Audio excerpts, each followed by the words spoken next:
What is up, guys? How are you all doing? I'm doing great, thanks for asking. And we're here with a quick video where I want to talk to you about one thing and one thing only, and that is the forest. Yes sir, as you guys know, this game just came out and it is absolutely amazing.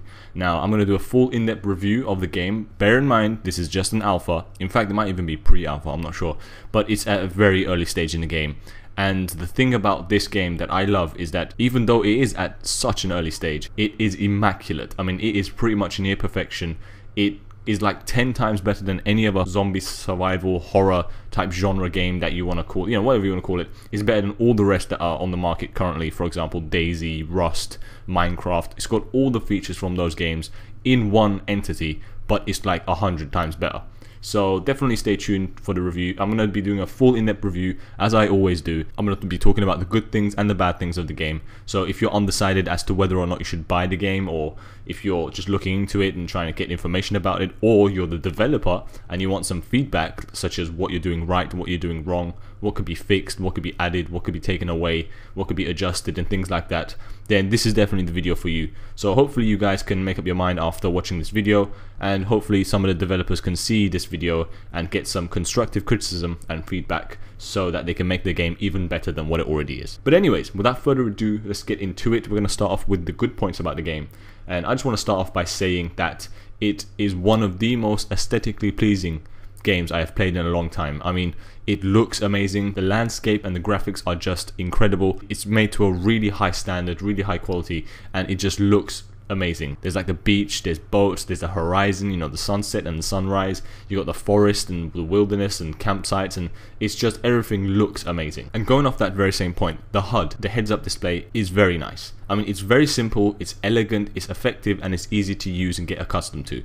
It's very simplistic. That's what I love about it. It's just like a little stomach sign on the bottom right, and then it shows how hungry you are, your energy levels, your stamina levels, your health, and all that stuff is on the bottom right in a very simple little diagram, but it's extremely effective and I love it. And on the bottom left you also get prompts as to the current state of your character, whether you're covered in blood, if you're covered in, I don't know, dirt or soil or mud, or if you're hungry, or if you're tired, or if you need to sleep, or if you're cold. All those little bits of information is set to you in a little prompt on the bottom left of the screen. It doesn't cover much of the screen, so your kind of view of it is very clear, and it is an FPS game. It's a first person point of view, so it's very immersive in that nature, and because they kept the HUD minimal, it adds to that survival horror aspect. Also, the inventory system, or the inventory screen, when you access your backpack, is amazing. I wish DayZ and other games did it in this way, because it's not only very imaginative and creative, it looks amazing and it works. That's the main thing. It doesn't matter how good something looks. If it doesn't work, if it doesn't have a part to play in the game, it just won't be a benefit to the player.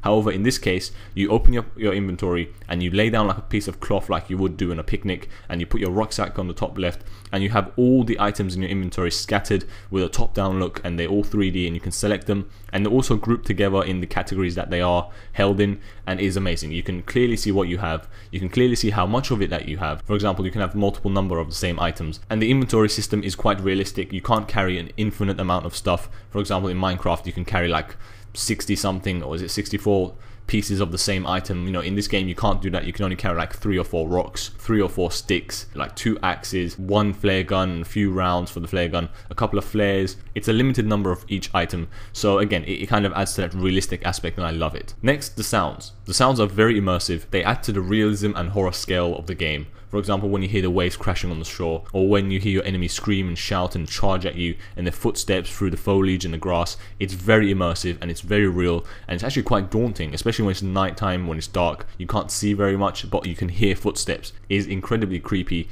and like I said, the vegetation and the forest looks incredibly eerie and scary as well, especially when night falls, and I think that's a huge step up from what other games give us in terms of the sound quality. It's very well made. And similarly, going off the same point, the night and day kind of change or dynamic, the way the sun rises and the sun sets, it looks beautiful, it's amazing, and it works really well. Also the weather, it could be hot, it could be cold, it could be windy, it could rain. I haven't seen snow, so maybe they might add that into the game, or maybe it exists in the game and I haven't seen it. I don't know. But you know, things like that do exist in the game, like the weather format and things. So again, it adds to the realism and the survival aspect of the game. And on top of that, the survival guide or the book that you use to craft things is very simple and effective, just like the HUD and the rest of the game. It's very detailed, it has a lot of information behind it, and it gives you a lot of different categories to create and make stuff, and it works really well. It's very simplistic, so you can get to grips with it, you can use it very easily, but it's also very effective. It gets the job done very well, and it's not cluttered. It's kind of easy on the eye, and I love it. I love the fact that they put this kind of survival book into the game, which, you know, if you're a new player or an experienced player, you can utilize it and make the most of it. And that is the next point I want to raise. The game is very detailed. I mean, a lot of games are like that. A lot of games have very intricate things that are put into it, such as DayZ and Minecraft. There are lots of things that you can do. However, this game, I feel as though it takes it a step further. Like, for example, Rust. You can do a lot of things in Rust. You can create stuff. Same with Minecraft, and with DayZ Mod and DayZ Standalone. You can have these very little intricacies and things that you can accomplish within like the whole format of the game. And with this game, The Forest, it adds to that. You know, you can make traps, you can craft buildings and structures, you can kill animals, catch them, skin them for fur so you can keep warm, and then cook the meat for food. And you can scavenge and find other bits and pieces that you can mesh together and craft, such as a stick and a rock to create a hammer, or using an axe to chop down trees. And all of those things add to the game, and it looks amazing. For example, the animation of chopping down a tree, you can see it bit by bit as it breaks. Each swing of the axe hitting the tree trunk takes out a portion of that tree, and then you can see it slowly kind of cave in and fall over and break into little pieces, which you can use to create buildings or cabins and things like that. And it's extremely well made. I absolutely love it. The combat. Now, the combat is quite good. I do like it. It's very immersive. It's very kind of surreal, and especially when enemies are charging at you, it is quite scary, especially considering that it's a first-person view only. It's very nicely made. However, it can get a little bit arduous, a little bit repetitive, because the animations, unlike the animations for other things, they're always the same. So it's always the left and right swing, and maybe with different weapons that are put into the game later on, maybe that could change, because remember, it is still an alpha. But the combat, it is very nice. It works, and it packs a heavy punch. When you hit someone with a weapon, you genuinely feel it as though you've connected with that person or that item or that kind of tree or whatever. So it's very real in that aspect, but maybe they could add a few different animations as the game progresses. Now, items and other things like that. There's a wide variety of food, animals and weapons and crafting abilities and things like that we talked about. There's like a cool looking axe, and there's like a rusted old school axe, and there's different types of animals ranging from fish to Komodo dragons, and there's different items that you can use from sticks to rocks. And you know, it just has a lot going for it, and it has many different uses as well. For example, you can turn a stick into a spear, or you can use a stick to combine it with a rock to make a hammer, or you can use a stick as part of a building or a structure, or you can use a stick to make campfires and things like that. So every item has multiple uses, multiple purposes. Hopefully they add to that with other items that they put into the game and that already exist, because I think that it has the potential to just let loose, and you know, literally the sky is the limit. And similarly, you have other things like lighters, which you can light in your hand, which illuminates only a little bit of the area that surrounds you. Or you can use a flashlight, which kind of shines bright right in front of you and shows a huge amount of area. Or you can make a man-made torch that you hold in your hand and you can carry around, which kind of illuminates a little bit more of the area compared to the lighter. So again, there is some strategy involved as well, because although light can show you the way, it also reveals your position, so you have to use it in the right moment at the right time, and you also have to choose which one to go with, because a flame can be used as a weapon as well, and it could light the way. However, a torch shines brighter and shows more of the landscape, especially when it's dark. However, it uses batteries which run out, so you have to make that cost-benefit decision, and it is very strategic in that way. And I love how the game holds true to the survival aspect of it, because anything can be turned into a weapon, and that is real survival. For example, a body part of an enemy, or a rock, or a stick, or an axe, or anything can be turned into a weapon and used to survive in this harsh environment. And I mentioned this previously just a little bit, but the thing that stands out for me in this game is the fact that it has so many little things. You know, as the phrase goes, it's the little things that count. You know, it's the little things that matter. For example, you get into a fight, or you dismember an enemy. Now you're covered in blood. Because you're covered in blood, you have to go wash that off. Otherwise, you're going to get infected, and then the infection is going to spread, and you're going to become ill. Then you're going to lose stamina and health and this and that. So it's going to have an effect on you in real time. So you're going to have to find a water source or water supply and wash yourself and get yourself clean. Also, if you cover yourself in mud or soil or dirt, it adds to your camouflage, meaning that you can hide better in the forest, especially if you stand still and crouch and things like that, and it will be harder for your enemies to spot you. And you can use wind to your advantage. You can distract enemies with items that you can throw and kind of chase them away or scare them away with structures that you can build off the body parts of fallen enemies and things like that. So it has a lot of little things going for it. Even such details as the lighter, for example. It sometimes cuts out, which happens in real life. When you hold the lighter down, even though you may hold it firmly, sometimes the light just goes off, the flame just disappears, and you have to reignite it, and that adds a lot of realism to the game. I mean, it's only little, it doesn't really matter if that didn't exist, but it's the little things like that which add to the game and make it better, especially if you consider the fact that you're in a dark cave somewhere and you switch on the lighter and then you see an enemy and suddenly the lighter switches off. Now all you hear is noise and you're trying to struggle and panic and quickly reignite the flame from the lighter so that you can see where you're being attacked from and see your enemies, and it adds to the eerie mood of the game, and it's very, very scary, and it's kind of like a scaremongering tactic, and it works very well because you turn the lighter back on and your enemies disappeared. You don't know where they are, you can't hear them, and you pretty much shit yourself. So it's very nice in that way, and I love it. Now the enemies, one thing I do have to mention about the enemies is that they are really scary. They are a huge threat in the game. They're extremely powerful, they're very fast, they're extremely aggressive, and they just don't let up. They do not give up. No matter what you do, no matter how you fight back, no matter how many of them you kill, they always come back for more. And that adds to the horror and survival aspect of the game, and it really makes you think. The thing about the enemies is that they also use tactics against you. As each day goes by, the more you survive, the harder they get to kill. And they also use tactics. For example, they will rush you, 3 or 5 people at a time. Or a few of them will charge at you while the other flanks round to your side or your back. Or they might climb trees and jump down on you when you're least expecting it. So they also have tactics and strategy that they use to catch you off guard, and you really have to watch out for it, which makes them a real threat, unlike other zombie games or survival games that are out there. And now we come to the bad things about the game. Yes, it's in alpha, I understand that, and these are just criticisms and feedback to the developers themselves so that they can change stuff, so they can add things, they can subtract things, and they can fix things like bugs and glitches to make the game better. So it's not the fact that I hate the game or hate these aspects, this is just information and feedback to let them know and to let you know the problems in the game so that you can watch out for it, and hopefully they could be fixed as soon as possible. Going off the recent point about the AI. Now the AI are very strong and they're very intimidating and scary. However, they do have these glitchy moments where you don't know what they're doing. Sometimes they just stand around, they look at you, even though you're standing right in front of them, they don't do anything. They don't attack, they don't run away, they don't do anything. They're just frozen in time. And then they suddenly disappear, just like that, into thin air. So I guess that's a glitch. Sometimes they don't disappear and they just stand there, and maybe they just look at you. Sometimes they get glitched into structures and buildings when they're running or jumping or vaulting, especially when they jump down from trees. And that is a little bit game breaking at times because the enemies just don't do anything. However, overall they do work pretty well. Your character's shadow. Now this is a very funny, very weird glitch. Most people have come across this in the first minute of playing. When you face away from the sun, your shadow is cast in front of you. You look at the ground and you see your shadow of your entire body. However, your head is missing. Yes, that's right. When you look on the floor, you have your legs, your arms, your body, your torso, everything like that, but you got no head. So you're thinking to yourself, how am I alive? How am I just going around doing stuff? And it's funny, but I guess that's just a little thing that they need to patch in terms of the kind of texture or shadow that you cast onto the ground. But it's not a big problem. The death screen. Now, I don't know who designed this because I don't think it's the same people that designed the game.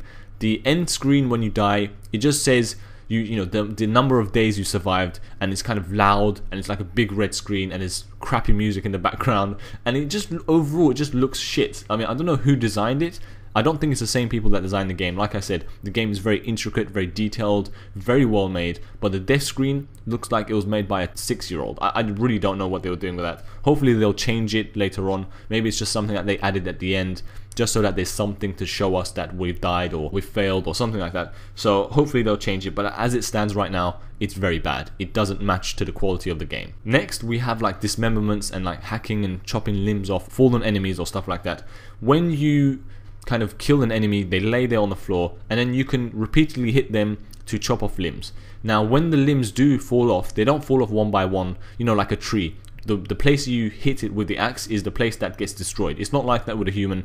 When you hit them on the floor and they're dead, after a few hits, they just explode. All of the body parts explode as though there was like a little bomb inside them, or you placed a bomb on them or something like that, and all the kind of body parts go flying out, and that's unrealistic considering the game is so realistic in other aspects. When you hack and chop at an enemy, the only thing that should come off is the limb that you're hitting. It shouldn't explode the whole body. That's unrealistic. I don't like that feature about it. Also, sometimes that exploding animation happens when the enemy is still alive and standing, which is even more unrealistic because they don't fight back, they just stand there and explode, which is really crappy looking, especially when all the other animations in the game are so beautifully done. So hopefully they'll change that. Next we have textures. Although I said the textures and the graphics and the landscape, all of it looks beautiful, there are issues now and then, kind of textures popping in and out. Sometimes textures don't even come in at all and it's just like a blank canvas and there's no kind of color or effect to it. Sometimes there's like a flash of a blue screen. I don't know if that's to do with my computer or I don't know, the game itself, but it's like a light blue screen that kind of flashes. And you know, there are little problems here and there. But all in all, it looks very good, but it's just some of the textures need to be fixed. For example, the rocks that you use on a campfire. When they're wet and when it's been raining, they have this gloss or this shine to them that is hugely unrealistic. They look like they're made out of plastic. You know those fake plastic fruits that you get at like IKEA and stuff like that? That's what they look like. So it doesn't look very realistic. Maybe they need to turn that down, turn the shine effect down a little bit when it's wet and kind of make it a little bit more rustic and things like that. But other than that, it's all pretty much okay. And next is kind of like a glitch, I think, but it is hilarious. I don't know who designed the AI for the birds, but my god, it is awfully funny. Last time you have to watch the words there. It is awful, but it is incredibly funny as well, because not only is there like a million birds, on top of that they are extremely stupid. The AI system for those animals are just crazy. They fly in front of you, they fly through battles and things like that. Like you might be hitting an enemy and you just have a random seagull just swoop in. Like no bird does that, okay? So that's a little bit unrealistic. The animals also kind of clutter together in a group, so you kill one and it's replaced by another instantly, just like that. And you kind of, after a minute of just hacking and slashing at these birds, you have like a pile of dead animals in front of you, like dead seagulls and whatnot, and it's just, again, unrealistic and it's stupid looking, because let's say you kill one or two, the rest of them shouldn't approach you. And that's the next point I want to make. The birds and the AI system that is attached to the birds is extremely silly in the way that each bird follows the previous one or the one in front. So they all have the same flight path, they all kind of stand on the same structure at the same spot. Even if you killed the one before, there's another one that flies in, swoops in and lands in the exact same spot, nowhere else. So maybe they need to add some sort of randomization for their flight paths or their spawn points or things like that, and maybe they need to reduce the number of birds that spawn in. Now this next point, I don't know if that's a good thing or a bad thing, or if it's a glitch or whatnot. Now the enemies, like I said earlier, are very powerful, aggressive and violent and things like that, and they're very scary and they work awesomely well. However, there is one point which is a little bit unrealistic that I don't really like, and that is your character can only take about 3 hits. After 3 hits, even if you have full health, you pretty much die. However, it takes about 15 hits to kill an enemy with an axe. Now that doesn't make sense, because you have an axe or some sort of hammer and it should deal a lot of damage, and yet these people are using their hands, just their hands, nothing else, no weapons, and they can kill you in 3 hits. Now, okay, some people might say you're shell shocked, or you're kind of distraught from the crash landing of the plane, or you don't have a lot of food or energy, so 3 hits can take you down. I get that, that's realistic, that's fine. However, when you're at full health, when you're at full stamina, full energy, or you're not hungry or thirsty and things like that, and you still die with 3 hits from a person using just their hands, it's kind of unrealistic, and I don't like that feature. Especially when I'm hacking and slashing with an axe and I hit them 15 times and they even manage to run away. So maybe they'll change that, hopefully, so that we can take more hits, or it takes less hits to destroy the enemy. But one thing has to happen, because the way it stands right now, it doesn't really work that well. The next point I want to make is a definite glitch. Sometimes when you have a weapon equipped in your hand, in your right hand, for example an axe, and you replace that item with another axe or a stick or something else, it glitches through. So you're holding 2 items in one hand and you can see the previous item you had going through the other one that you put on, or the other item that you equipped, and it looks really bad. And again, that's a little bit of a glitch, a little bit of a bug that hopefully will be addressed as soon as possible. Now the crafting in this game is amazing, like we discussed earlier. However, there are a few glitches in place. For example, when you're creating a building such as the cabin or whatever, and every time you put in an item, like let's say a log or a stick or a rock, you can see that go in place. So you can see the building or the structure you're creating or crafting bit by bit. As you add items to it, you can see it formulate, you can see it, so it doesn't just kind of appear out of nowhere. You can see it bit by bit as you add more stuff to it, which is a great feature.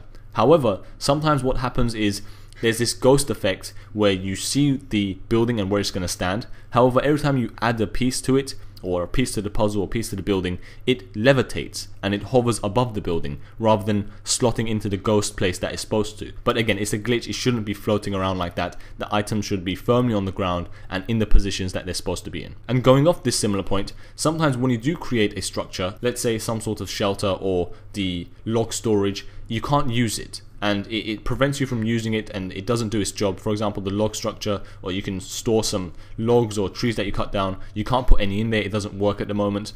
Also, when you use the shelter to save and sleep, it doesn't save your progress. So if you die, you go back to the beginning. Especially if you close the game, or if you die just like that, you start from scratch, which is very, very frustrating. And this is one of the most game-breaking glitches that exists at the moment, and it prevents people from playing the game and putting in more and more hours. Because if that glitch didn't exist, I would be playing this game 24/7 and I wouldn't be playing anything else, because the game is brilliant. However, this feature, this kind of glitch or bug, that whatever it is that exists, ruins the game for me and for most others as well. And going off the similar point, another game breaking feature that exists currently is that the game crashes. Now, it's few and far between, but when you're creating a cabin which requires like 80 plus logs and loads of sticks and things like that, and you're nearly finished and you're just about to be done crafting it, the game crashes. And again, it doesn't save your progress, so you have to start from scratch. That's extremely frustrating, especially when you spend an hour just cutting down trees and doing the same process over and over again, and you don't get a reward or a benefit of it. It's hugely, hugely demoralizing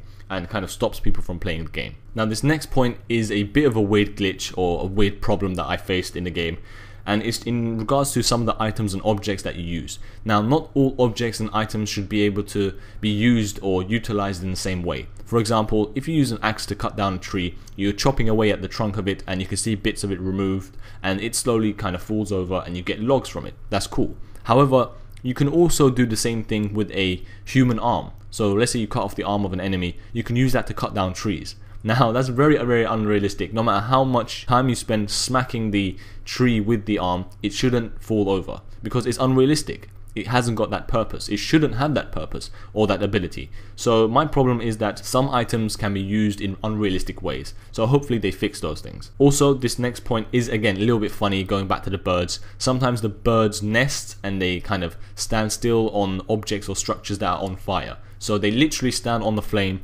without taking any damage, with zero fucks given, and they just look at you and just carry on as normal. So maybe they could change that a little bit, where not only the humans and the people are affected by fire, but the other animals as well. But yeah, that's pretty much it. That's my full in-depth review, everything to a finite detail that I came across, which I think is good and bad. I just want to end the video with a few generic points or generic things that they can add or take away from the game, little things that they could do, which in my opinion would make the game better. One thing that I would love to see is some sort of multiplayer where you can play online with other people and survive together on servers and things like that, or at the very least some sort of co-op mode when you can survive with like 4 friends. So 4 of you spawn into the plane or someplace on the island, let's say like on the boat, or you find yourself washed up on the shore or something like that, and then you all survive and go scavenging, and maybe you split up into 2 groups of 2, and one of you goes scavenging for food, the other for resources, and then you meet back like an hour later and you start to survive and create a campsite and buildings and structures like that. So it adds to that kind of co-op friendly environment, which I would love to see that. Hopefully they could add that in the not so distant future. And going off that similar point, I hope that there is some sort of end game. Now currently, there is no real end game apart from surviving, and I guess that's kind of realistic. A survival genre should be about surviving. That's what it's made for. I get that. However, maybe they could do some sort of single player campaign where there's objectives to be done, like infiltrating the camps of the enemies, creating a camp, or kind of finding a way off the island, or creating a boat, or going to another island. Maybe they could add like some sort of kind of expansion to it. I would love to see things like that, because it would add to its kind of longevity and replayability of the game. Because right now you play for about 6 hours and that's it. There's nothing else to do, because in those 6 hours you accomplish everything, which is pretty much non-existent. You just go around chopping stuff and creating stuff. So there's no real kind of end game to it or storyline to it. So maybe they could add a separate single player campaign mode and kind of give people things to do. I understand that it is only an alpha, but I'm just saying these are suggestions for the future of the game. Hopefully they can add something like that. And of course, one of the suggestions is, the big suggestion is to fix the bugs and glitches such as the